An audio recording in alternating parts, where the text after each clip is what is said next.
Hey everyone! Welcome back! I am back today with more Mob Psycho 100. You guys, I am really excited. If you're joining me early today, you know what it means. It means you are one of my awesome patrons. Thank you so much, and as always, you know I'm sending you up those big old hugs right through that screen. And if not, still thank you for joining me today. I'm glad you're here. I do hope you'll consider supporting me that way. The link to my Patreon is going to be in the description down below. So last time on Mob Psycho, we had another really good, intense episode. It occurred to me after I shut the camera off last time and everything, like just how jarring the death scene for the one of the brothers with ESP. I think it was Kaito, because the other brother was Daichi. They all went around and introduced themselves, which was really, really nice. And I'm going to try to remember their names. But I, could not believe it. This, sweet young boy. And they just, brought him in all bloody. And I that was very jarring for me. But I kind of had a feeling, I'm like, something seemed odd and fishy about it. That they would just be able to, take out kids, guards like that, you know? Just, it feels like if they went to all the trouble to kidnap them, they're not going to be allowed to just kill them just like that. You know what I mean? They need the kids. So, but it was jarring. It was really jarring. I loved Ritsu's he just really has great strategy and leadership. And it's funny because Tara was saying in the last episode, wow, nothing measures up to just straight up power. And, Mob does have just overwhelming power. And I think that he is smart as well, but I think that, maybe this is just a theory, not having or not thinking that he had abilities, maybe Ritsu did kind of, build up a little bit more having to use strategy and things like that to get out of situations. Although Mob doesn't really use his powers to get out of situations. He's so not like that with his powers. So, it's not like he's just heavily relying on them, which was kind of the point of a few episodes back where we had examples of people just totally relying on powers and Mob's just straight up refusal to just even acknowledge that they're beneficial in some ways. Although, and I said this last episode, I do notice that he's getting a lot more comfortable with using them now. I think because he feels like he is kind of pushed into a corner, he doesn't have a choice. Last episode, he was I don't have time to be, holding back and everything. I just need to get this done and go get Ritsu. And it occurred to me, is it a good thing that he's learning to kind of use his powers in moderation now? Because that might be a good thing. Will he have the same issues with, pushing everything down until it explodes? If he's kind of using his abilities in moderation. And I'm not sure. I know his powers are very closely linked to the way that he processes his emotions. So I'm not sure if maybe we'll see that as well. Are his thought processes going to change a little bit as well if that becomes something that he's actively doing, using powers in moderation? Will we see a change in other processes too, the way that he processes emotions, since they're so closely linked? But I'm really not sure. It could just be that he feels like he's doing what he has to do just to go get Ritsu, and then we kind of go back to no, he just does not use his powers under any circumstances unless it's Reagan tells him to exercise something. So I'll be very curious to see, but we're getting a lot more info about Claw. And I'm curious to see where that's all going. So what do you say we go ahead and see what's going to happen next episode? Let's go.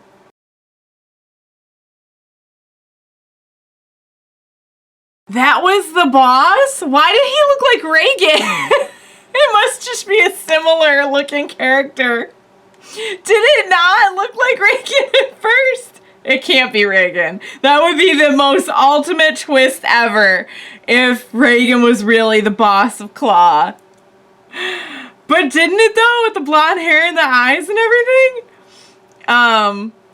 If you watch my other reactions, you know I'm constantly confusing characters who look like not even that similar.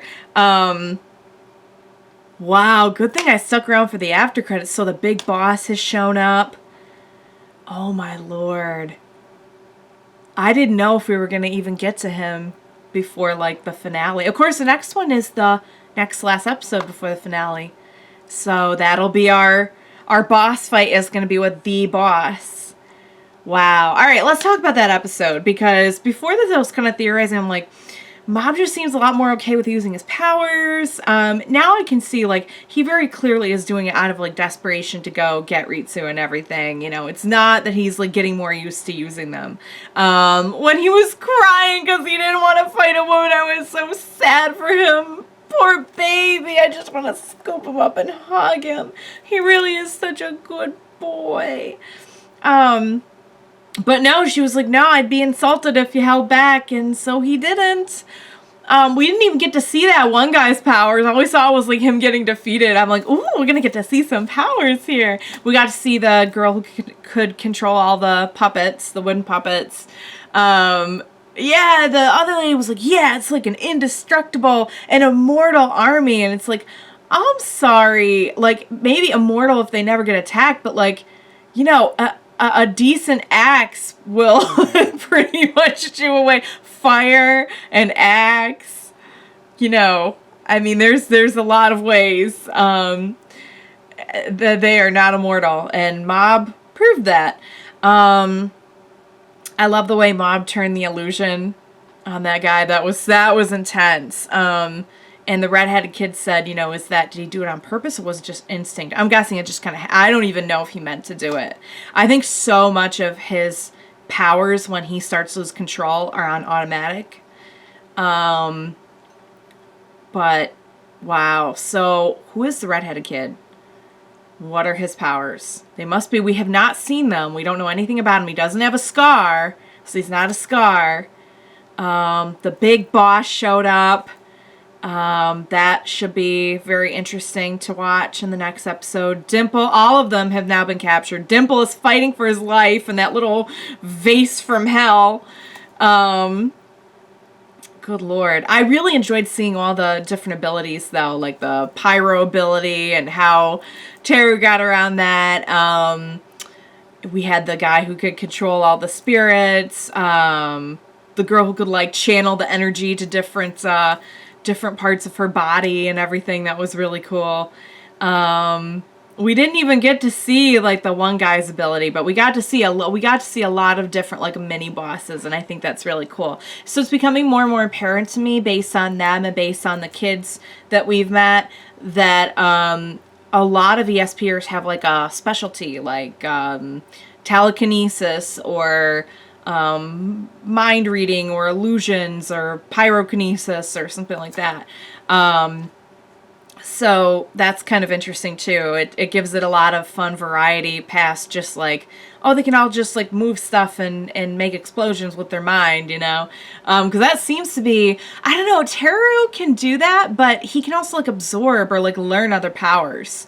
So, I don't know what, like, Mob is just, like, a powerhouse. I don't even know if, like, he might have, like, all the abilities. Like, watch him just have all of them. We got a little bit about the awakening experiments in this one. Looks like they are pretty brutal, and a lot of people don't survive them, or they're still not awakened afterwards, and they just end up being kind of like grunts. So, a little bit more world building with the organization. All right. Boss battles coming next, I guess, you guys. Can you believe we're heading into the end of the season now? It's crazy. I feel like it's flown by. What an awesome show, you guys. I cannot wait to see more. I had so much fun with this episode. It was so interesting and just kept me on my toes. I had a blast with it. I hope you did also. Thank you so much for joining me today. Please be sure to join me next time, and we will watch it together. Bye for now, guys.